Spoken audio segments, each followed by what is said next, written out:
La crypto-monnaie est objet d'un irrésistible engouement sur la planète, vu sa réputation de haut rendement.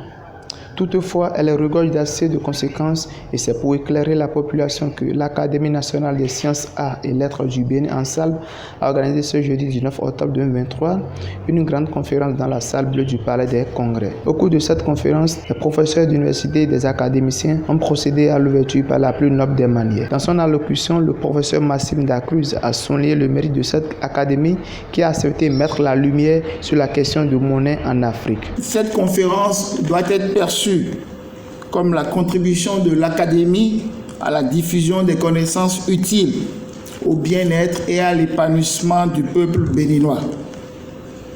La libre expression des préoccupations, des observations des participants et des participantes est vivement recommandée car de la discussion naît la connaissance qui permettra à l'Académie nationale des sciences, arts et lettres du Bénin, académie fondée en 2010, mais créée par texte à partir du 4 avril 2016 par le gouvernement de notre pays.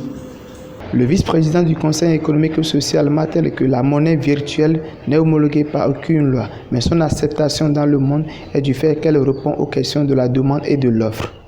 Cette monnaie virtuelle est factice, dont les formes les plus populaires sont le Bitcoin, le Libra, l'Ethereum, le Litecoin, le Ripple, etc.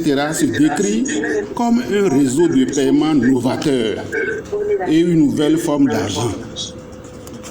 Elle est caractérisée par une absence de support physique. Elle n'a de cours légal dans aucun pays du globe.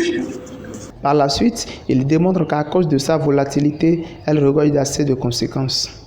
Aussi, les nombreux risques liés à son utilisation, que sont entre autres la volatilité, le principal risque des crypto-monnaies, l'absence de régulation des devises virtuelles, l'escroquerie, la question liée à la récupération des avoirs virtuels par les descendants après le décès de l'auteur principal.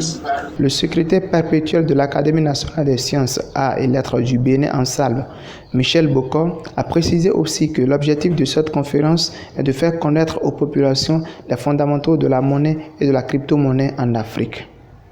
L'objectif de cette conférence est de porter à l'attention du grand public qui constitue la cible première de l'ensemble les fondamentaux sur la monnaie et la crypto-monnaie. Cette conférence qui a connu la participation de plusieurs professeurs d'université et des académiciens a permis aux décideurs et à la population de comprendre l'enjeu de la monnaie et crypto-monnaie en Afrique.